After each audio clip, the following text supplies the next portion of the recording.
नमस्कार मित्रों, मैं ममता वाजपेयी भोपाल से। मेरी हरी भरी छत पर आपका स्वागत है। लीजिए, मैं फिर हाजिर हूँ नए वीडियो और नई जानकारी के साथ। चिड़ियों को देख रहे हैं आप। आज के वीडियो का विषय यही है कि ये जो गार्डन में इतनी सारी चिड़ियाँ घूमती रहती हैं, क्या ये बगीचे को नुकसान पहुँचाती हैं या ये इनके होने से कुछ फ़ायदा है? यदि आप गार्डनर हैं तो आपको ज़रूर पता होगा।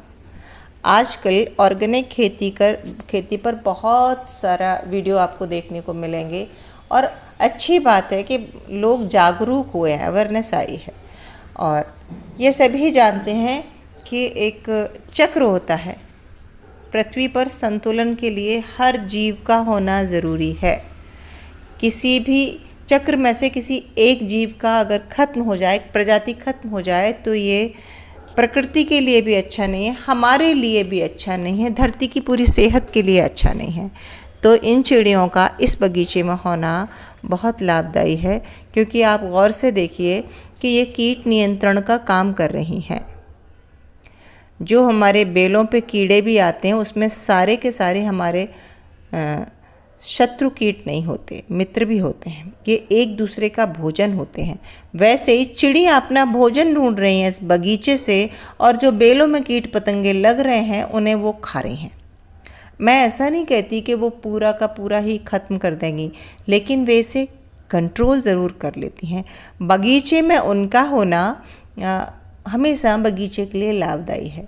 यदि आप कभी किसी जो खेतों पे बड़े पैमाने पर खेती होती है, उसमें अगर आप कभी कोई वीडियो सुनेंगे तो आपको पता चलेगा कि हर तरह का पशु पक्षी की महत्ता है, एक दूसरे से चेन जुड़ी हुई है। कुछ कीड़े ऐसे होते हैं जो एफिड्स को खा जाते हैं, और एफिड्स का या कीड़ों का एक मौसम होता है, जीवन चक्र होता है, जिनका 3 हफ्ते भी होता है, किसी का थोड़ा और ज़्यादा, लेकिन बहुत लंबे नहीं चलते। तो उस बीच कुछ उनके कनेक्टेड, जिनका कि वो भोजन है, वो पंछी खा के उन्हें ख़त्म करते हैं, और तब तक होते करते उनका समय निकल जाता है, उनका जीवन काल खत्म हो जाता है। मैं छत पर आती हूँ, मेरी लगभग हर वीडियो में मैं ये चिड़ियाँ आपको दिखाती हूँ, और इनसे जो खुशी मिलती है वो अलग बात है। लेकिन आपको मैं बताऊँ, अभी जुलाई चल रहा है ये, और अभी तक मैंने एक बार भी नीम ऑयल भी स्प्रे नहीं किया। और ये क्लिप ज़रूर देखिए, ये घर के बाहर की है, जहाँ मेरा आम का पेड़ है और बेलपत्र का पेड़ है, कटहल का पेड़ है, और थोड़ा सा आगे एक पार्क है जहाँ बड़े बड़े नीलगिरी लगे हैं। ये मैं क्यों दिखा रही हूँ? इसलिए कि चिड़ियाँ अगर चाहिए, या दूसरे चिड़ियाँ, कबूतर, कोई भी पक्षी चाहिए, तो हमें उनका आवास या माहौल देना पड़ेगा। यदि ये पेड़ नहीं होते तो मेरे बगीचे में भी चिड़ियाँ नहीं होती, क्योंकि वो बगीचे में आती ज़रूर हैं, पर इन घने पेड़ों में उनका घर है, आवास है। तो सिर्फ चिड़ियाँ ही नहीं, सभी तरह के कीट पतंगे, तितली, भौरे, सब होना चाहिए बगीचे में। यदि आप ऑर्गेनिक खेती की चर्चा आजकल सुन रहे हैं, तो आपको अंदाज़ा होगा कि वहाँ यही बात की जाती है कि सब प्रजाति के पौधे हों तो उससे बायोडाइवर्सिटी क्रिएट होती है। तो किसी पौधे पर किसी तरह का कीट अटैक होता है, दूसरे पौधे पर दूसरे तरह का कीट अटैक होता है, और एक कीट दूसरे का भोजन होता है। ये प्रकृति की बनाई व्यवस्था है। जैसे कि ये गार्डन में से चिड़ियाँ अगर हैं, तो इल्ली टाइप के कोई भी कीड़े होंगे या कोई भी लार्वा होगा, उसे ये चोंच में दबाकर ले जाएंगी। आपने किसी क्लिप में भी देखा भी होगा, वो एक कीड़े को चोंच में दबाए हुई बैठी थी, और इससे नेचुरल पेस्ट कंट्रोल होता है। इसी पर ऑर्गेनिक तरीके से खेती करने में इस पर बहुत जोर दिया जा रहा है।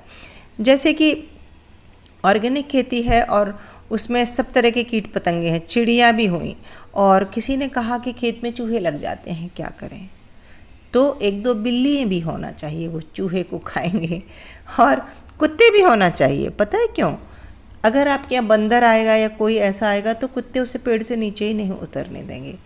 कहने का अर्थ ये है कि हर पक्षी, हर कीट पतंगा, प्रकृति की बनाई हर रचना जो है, उसका इस धरती पर अधिकार है। और सह अस्तित्व की बात हम स्वीकार करेंगे तो हमारी ज़मीन भी अच्छी बची रहेगी। हाँ, इस बीच हमें, जब हम उनके अस्तित्व को स्वीकार करेंगे तो उनका हिस्सा भी हमें उन्हें देना पड़ेगा। तो जो हम उगा रहे हैं वो सब हमारा नहीं है, क्योंकि ये धरती सिर्फ हमारी ही नहीं है। यहाँ जो भी है, पेड़ पौधों की भी धरती है, कीट पतंगों की भी है, पशु पक्षी जानवर सबकी है धरती। तो उनका जो हिस्सा है, हमने इस पर अगर अपनी फसल उगाई है, भले ही हमने मेहनत की है, लेकिन इसमें से कुछ हिस्सा उनका है।